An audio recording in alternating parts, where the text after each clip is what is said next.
Chapter 16 of Maeglin. Eärfiniol, the White Lady of the Noldor, daughter of Fingolfin, dwelt in Nivrast with Turgon, her brother, and she went with him to the hidden kingdom. But she wearied of the guarded city of Gondolin, desiring ever the longer the more to ride again in the wild lands and to walk in the forest, as had been her wont in Valinor. And when 200 years had passed since Gondolin was followed, she spoke Turgon and asked leave to depart. Turgon was loath to grant this, and long denied her. But at last he yielded, saying, "Go then, if you will, though it is against my wisdom, and I forbid that it will come of it both to you and to me. But you shall go only to seek Fingon, our brother, and those that I send with you shall return either to Gondolin as swiftly as they may." But Arithal said, "I am your sister, not your servants, and beyond your bounds I will go as seems good to me. And if you begrudge me means begrudge or invade on me, an escort, then I will go alone." Then Turgon answered, I grudge you nothing that I have, yet I desire that none shall dwell beyond my walls who know the way either. And if I trust you, my sister, others I trust less to keep guard on their tongues." And Turgon appointed 3 lords of his household to ride with Arthur, and he bade them lead her Fingon in Hithlum. Bade him is tell them lead her to Fingon in Hithlum, if they might prevail upon her.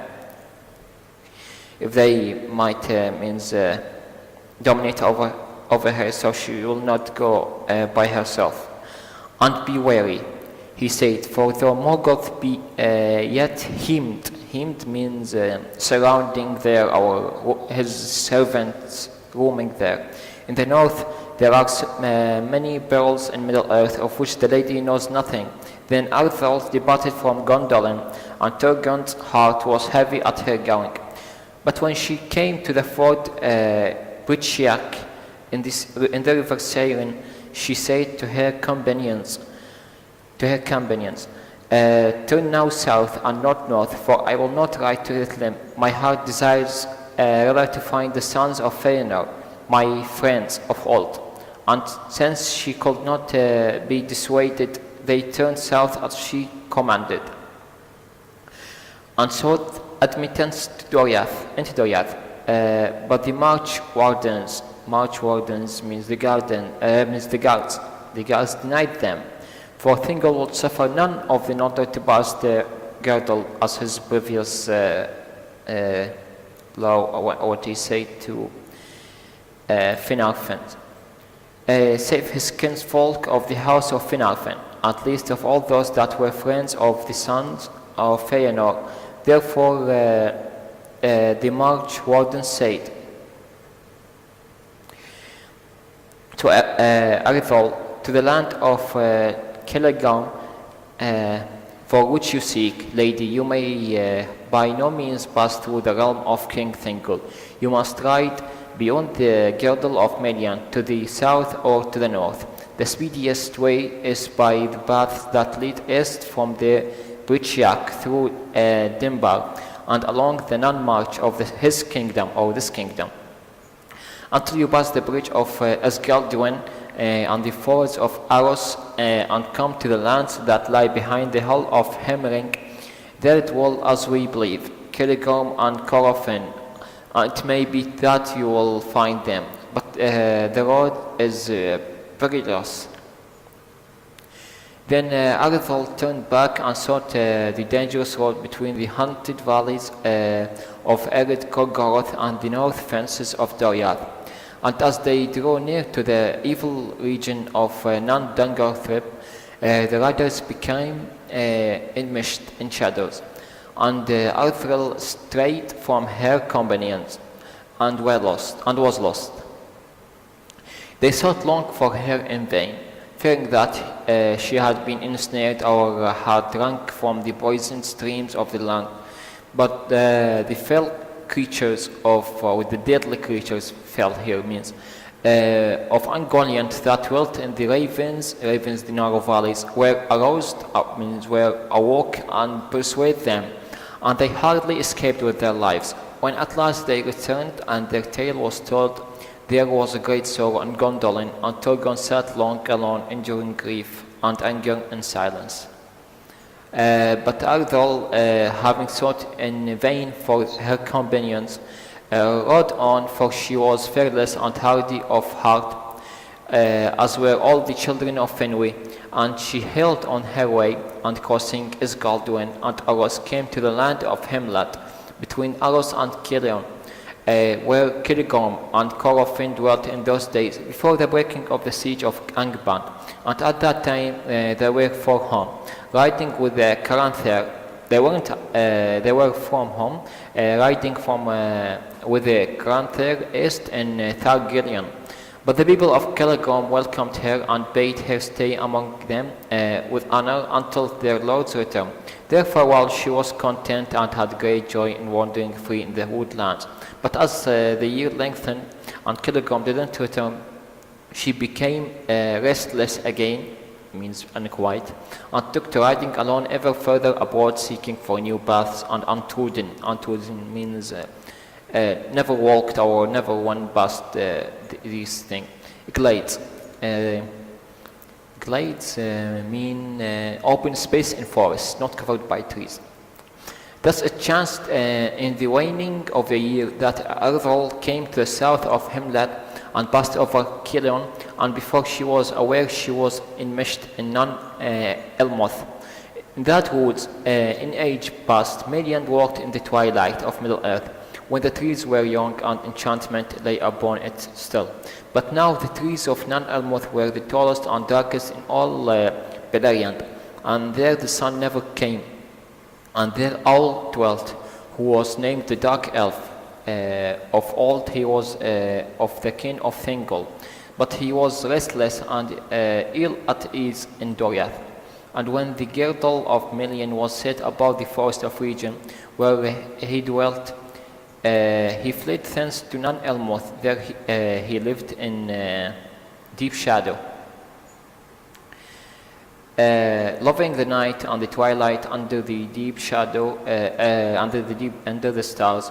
He shunned the Noldor. Shunned means stopped or laid the Noldor, holding them to blame for the return of Morgoth to trouble the quiet of Beleriand.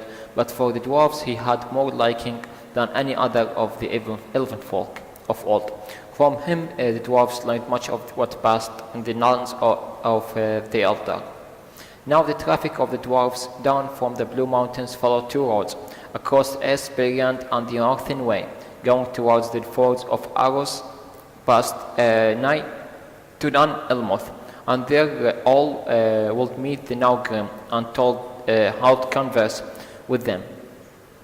And as their friendship grew, he would at times go and dwell as guest in the deep mansions of Nogrod or Billighost. There he learned much of the metalwork and came to great skill therein, and he devised a metal as hard as the steel of the dwarves, but so malleable. Malleable means able to be hammered into shape permanently without breaking.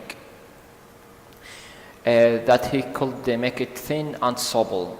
Supple means flexible. And yet he remained resistant to all blades and darts, the hits by many arrows. He named it Galforn, for it was black and shining like jet, and he was clad in it whenever he went abroad. But Owl, though he stood by his smith work, was no dwarf, but a tall elf of high kin of the Teleri, noble though grim of face. And his eye could see deep into shadows and dark places. Grim means serious or unrelevant, or discontent, let's say. And his eyes could see deep in shadows and dark places, and it came to pass that he saw Artheniel as she strayed among the tall trees near the borders of Nan-Elmoth. A gleam of white in dim land, very fair she seemed to him. And he desired her, and he set his enchantments about her so that she could not find the ways out, but drew ever nearer to his dwelling in the depth of the woods. There were his smithy and his dim halls, such servants as he had, silent and secret as their master.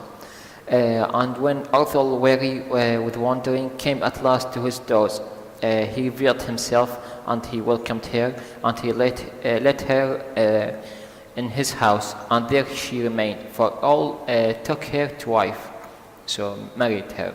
And 'twas long ere any of her kin heard of her again. It's not said that Erdal was wholly unwilling, nor that her life in Nan-Elmoth was hateful to her for many years. For though at Elmoth Earl command she must shun the sunlight. She must mean hindered by the sunlight, not going through the sunlight, as I command by Earl. They wandered far together under the stars, or by the light of the sickle moon, or she might fare alone as she would, save the owl forbade her to seek the sons of Valinor, except when forbade her means let's make sure then forbade means prohibit her, prevent her from seeking the sons of Valinor or any others of the Noldor. And Erdal bore to Owl a son in the shadows of Nan-Elmoth, and in her heart she gave him a name in the forbidden tongue of the Noldor, Lomian, that signify a child of the twilight. But his father gave him no name until he was 12 years old. Then he called him Maeglin, which is a sharp glance. Glance means behold, as you are looking for at someone's eye. For he perceived that that the eyes of his son were more piercing than his own, and his thought could read the secrets of hearts beyond the mist of words. As Maeglin grew to full stature, he resembled in face and form rather his kindred of the Noldor, but in mood and mind he was the son of his father. So in expression or in resemblance, he somewhat resembled the Noldor, but in minds and matters, he resembled the Teleri, or his father's kin. And then his voice had a power to move those that heard him, and to overthrow those that withstood him. He was tall and black-haired, his eyes were dark, yet bright and keen. Keen means say courage, or have a courage, or bright, as the eyes of the Noldor, and his skin was white. Often he went with all to the cities of the dwarves in the east of arid London, and there he learned eagerly what they would teach, and above all that craft of finding the ores of metals in the mountains. Yet it said that Maeglin loved his mother better, and if Eowl were abroad, he would sit long beside her and listen to all that she could tell him of her kin and their deeds in Eldamar, and of their might and valor of the princes of the house of Fingolfin. All these things he laid to heart, but most of all that which he heard of Turgon, that he had not hear. Heir means inherits. For Elwë, his wife, perished in the crossing of the Hellekrixia, and his daughter Erdral Celebrimbor was his only child.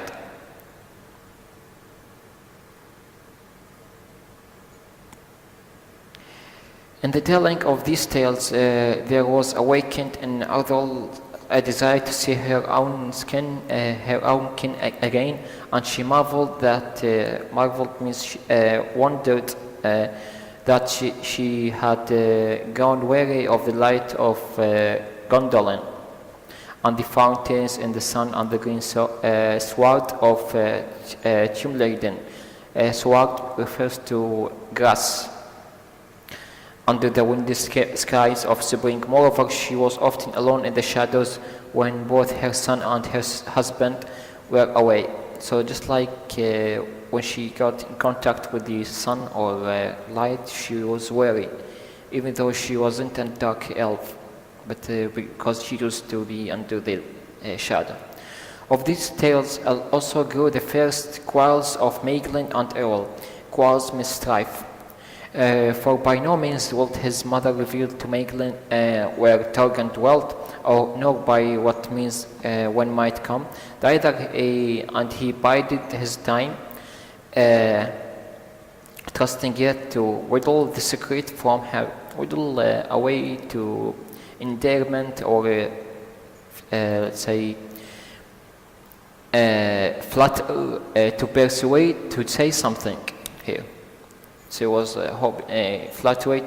flatter her or endear her just to say more things. Yet to withhold the secret from her, or perhaps to read her unguarded mind. But ere that could be done, he desired to look at the Noldor and speak with the sons of Valinor, his kin, that dwelt not far away. But when he declared his purpose to Eorl, his father was wrathful. "You are of the house of Eorl, Maeglin, my son," he said, "and not of the Golodrim. All this land is the land of the Teleri, and I will not deal nor have my son deal with the slayers of your kin, the invaders and the usurpers of our homes." So just like he refers that the Noldor of Turgon usurps or remove, or let's say supersede their lands in Gondolin, and or as they are kinslayer after the battle in the domes of Mandos, that all these were their Teleri lands, but they are taken by the Noldor. "In this you shall obey me, or I will set you in bonds." And Maeglin did not answer, but was cold and silent, and went abroad to mourn with Eorl, and Eorl mistrusted him. It came to pass that the midsummer dwarves, as was their custom, bade Eorl to a feast in Norgrod, and he rode away. Now Maeglin and his mother were free for a while to go where they wished, and they rode often to the eaves of the woods. Eaves of the woods has too many eaves, either the roof that is connected to the walls, or here means the roads of the woods, roads made through the woods or through the forest. Seeking the sunlight, and desire grew hot in Maeglin's heart to leave the non-Elmoth forever. Therefore he said to Eardal, "Lady, let us depart while there is time. What hope is there in this wood for you or for me? Here we are held in bondage, and no profit shall I find here. For I have learned all that my fathers had to teach, or that the Nalgrim will reveal to me. Shall we not seek for Gondolin? You shall be my guide, and I will be your guard." Then Ardal was glad, and looked with a pride upon her son, and telling the servants of Eorl that they went to seek the sons of Valinor, they departed and rode away to the slender stream of Kilion, into the land of Himlad, and got on the fords of Eros, and so westward along the fences of Doriath. Now Eorl returned out of the east sooner than Maeglin had foreseen, and found his wife and his son but 2 days gone. And so great was his anger that he followed after them. Even by the light of the day, as he entered the hinterland, he mastered his wrath and went warily. So means even he wasn't ordinarily going under the light, but due to this manner, he was running through sunlit, and he was kept or master his wrath and warily, and become warily, remembering his danger. For Killigorm and Corofin were mighty lords who loved all, not at all. And Corofin, moreover, was of perilous mood. But the squads of Maeglin had marked the riding of Maeglin and the Athol to the fords of Arros. And Corofin, perceiving that strange deeds were afoot means in a preparing of happening, came south from the pass and encamped near the fort. And before Owl had ridden far across the hinterland, he was waylaid by the riders of Corofin and taken to their lord. Then Corofin said to Owl, "What errand have you?" Means what a mission you are in. "Dark elf in my lands. An urgent matter, perhaps that keeps one so sun-shy abroad by day."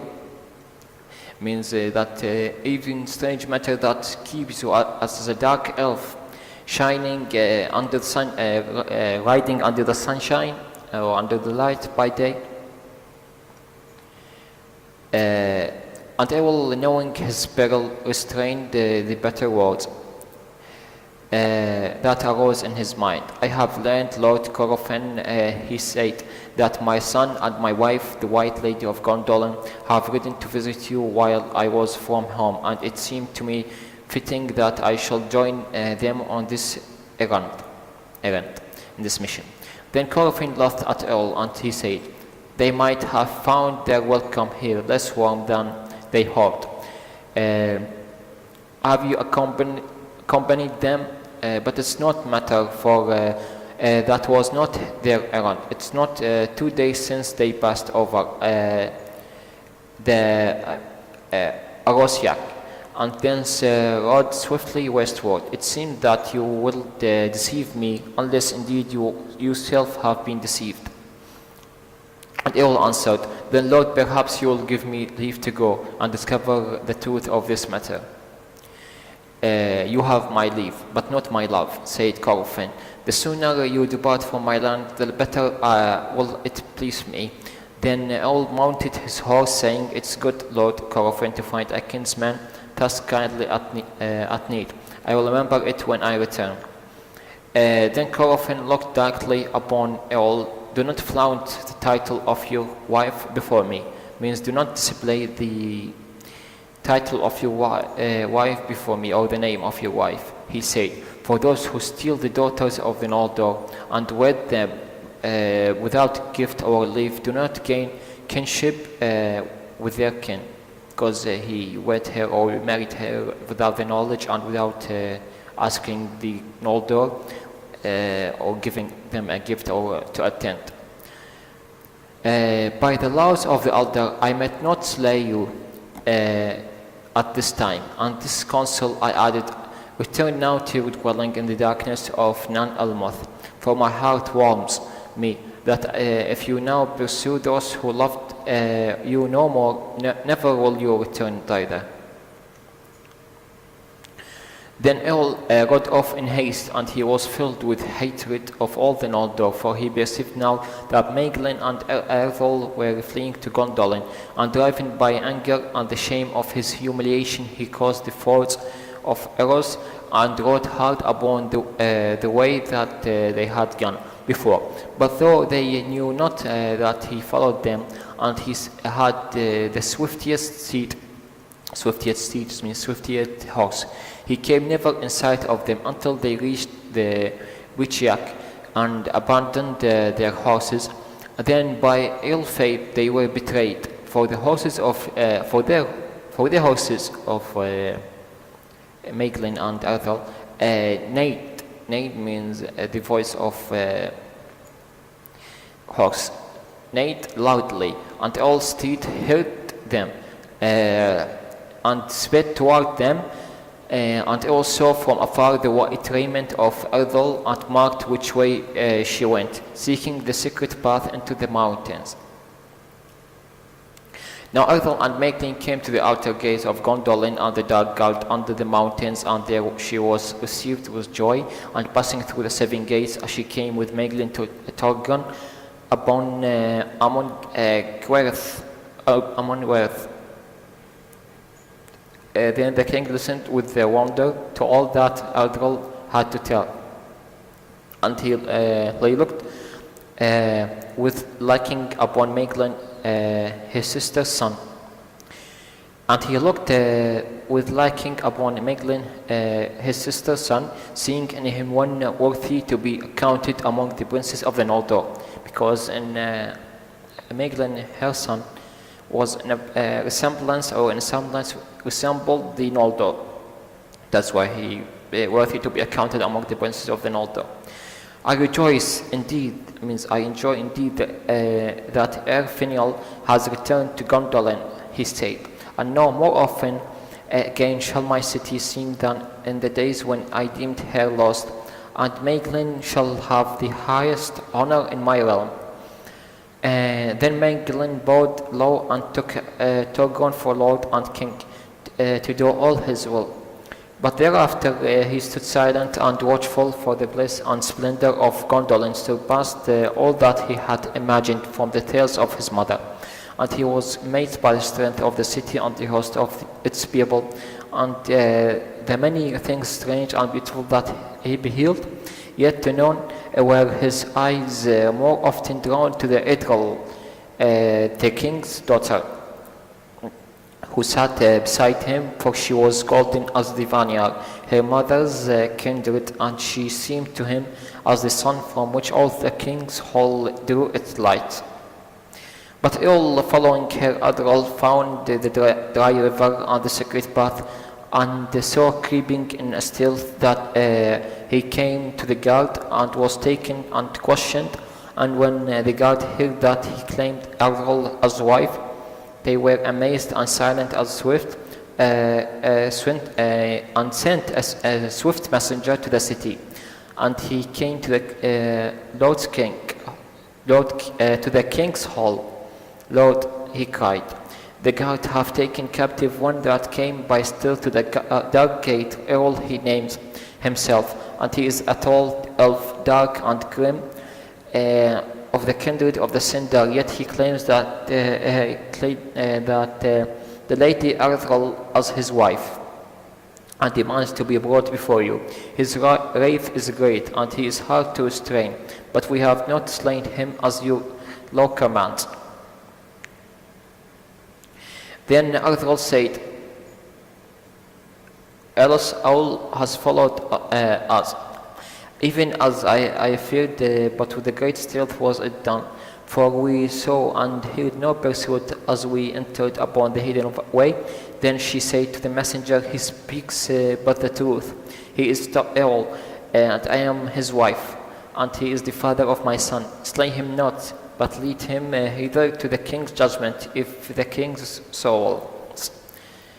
And so it was done, and all was brought to Torgon's hall, and stood before his high seat, proud and solemn. Solemn means gloomy or darkening. Though he was amazed no less than his son at all that he saw, his heart was filled more with anger and hate on the Noldor. But Torgon treated him with honor and rose up and would take his hand, and he said, Welcome, kinsman, for so I hold you. Here you shall dwell at your pleasure, save only that you must here abide, and depart not from my kingdom.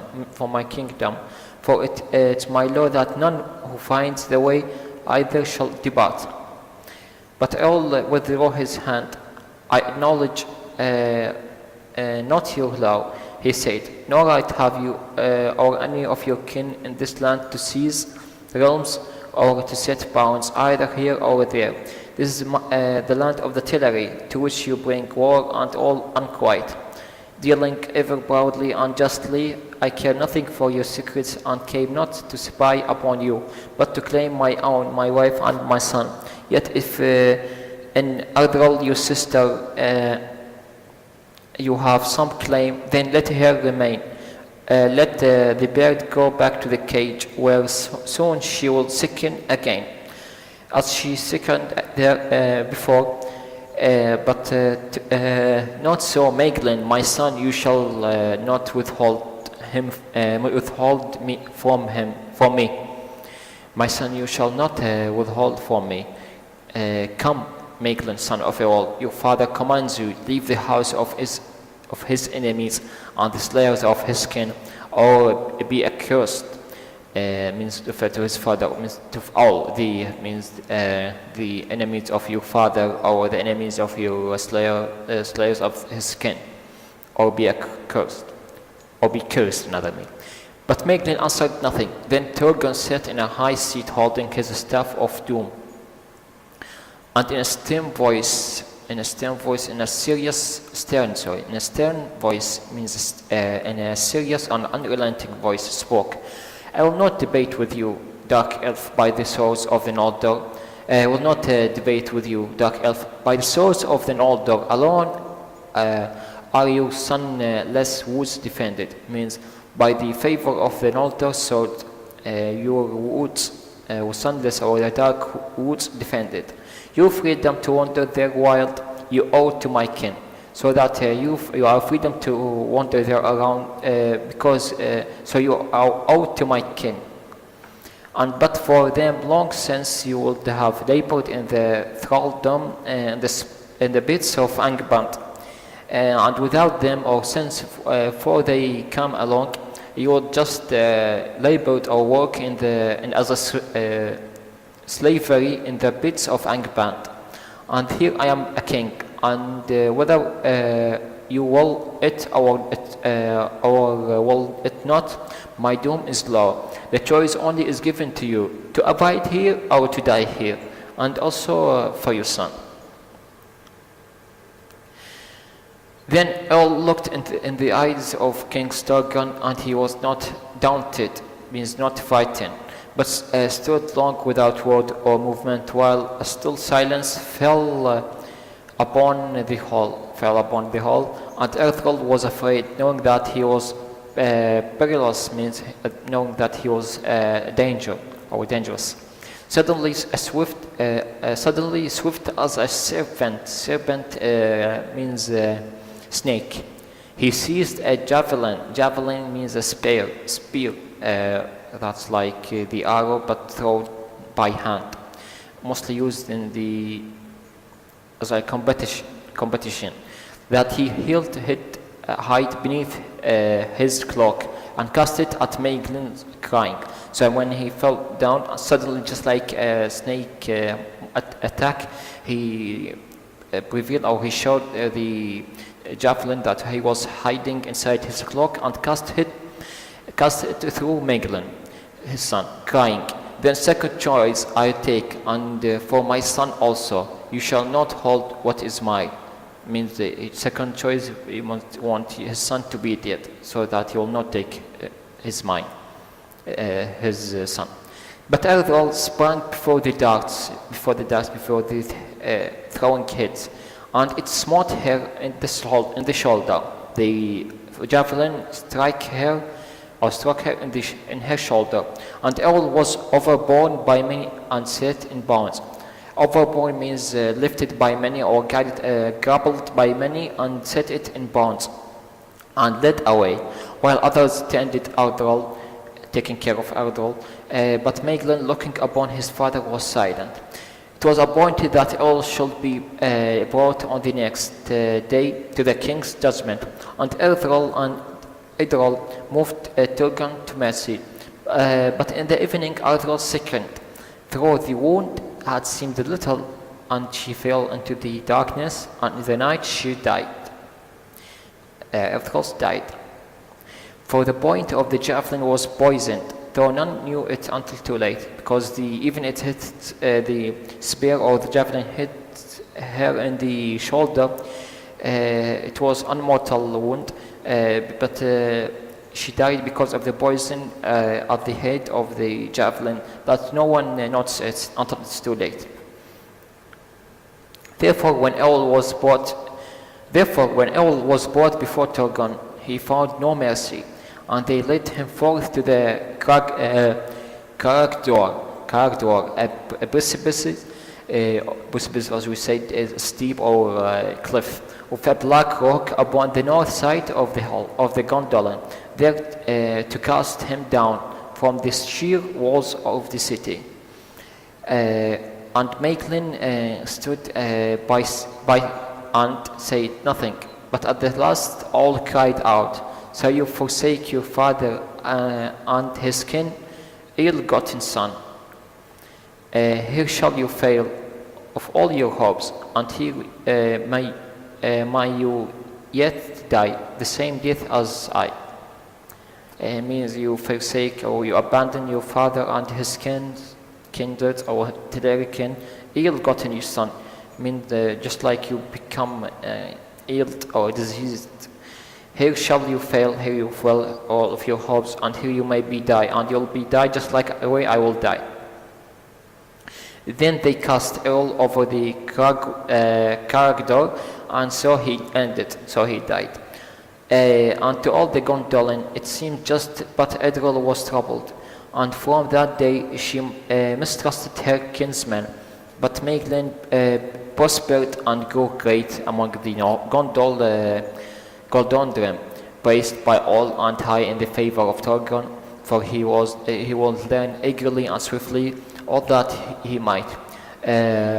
He had much also to teach, and he gathered about him all such as had the most bent to smithcraft and mining.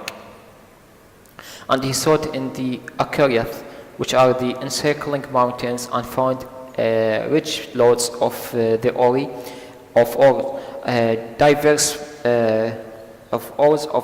metals, of many metals. Most he prized means consider it as a high price or high value. The hard iron of the mine of Angabar in the north of the Akariath, and thence he got a wealth of forged metal and steel, so that the arm of the Gondoldrim were made ever stronger and made keen, and that stood them in a good stead, in a good position.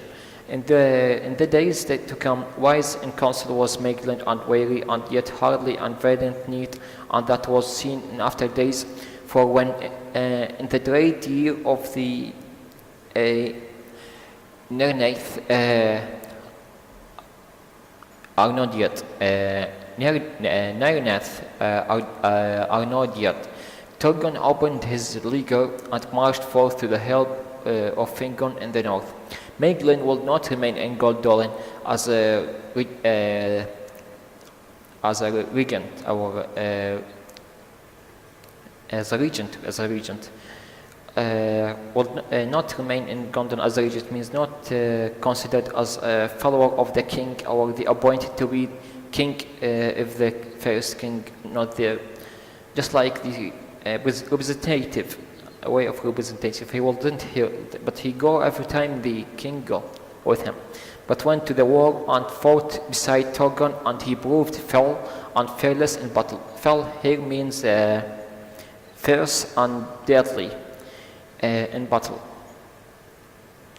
Thus all seemed well with the fortunes of Maeglin, who had reason to be mighty among the princes of the Noldor, and the greatest, except here one in the most renowned of the realm. Yet he did not reveal his heart, and though not all things went as he would, he endured in silence, hiding his might, so that few could read it, unless it were Edril Celebrimbor. For from his first days in Gondolin, he had borne a grief ever worsening that robbed him of all joy. He loved the beauty of Edril and desired her without hope. The Eldril waited not with him so near, nor ever before had any desire to do so. because there's no wedding between two kinsmen like Telerian and Noldor. And however that might be, Idril loved Maeglin not at all, and knowing his thought of her, she loved him to less, for it seemed to her thing strange. She wasn't love him all that much, but less, and Maeglin and also knows that she loved him less. For it seemed to her things strange and crooked in him, or twisted in him, something inside him. That's why she didn't love him that much. As indeed the elder ever since have deemed it an evil fruit of the kinslaying, whereby the shadow of the curse of Mandos fell upon the last hope of the Noldor. But as the years passed, still Maeglin watched it all and waited, and his love turned into darkness in his heart, and he sought to have his will in other matters, shirking no toil or burden. Shirking means avoid, not avoiding any toil or burden, if he might thereby have power. If he have a power, he will not shirking or not avoiding any toil or burden, if he will. Thus it was in Gondolin, and amid all the bliss of the realm, while its glory lasted, a dark seed of evil was sown. And this is the end of this chapter.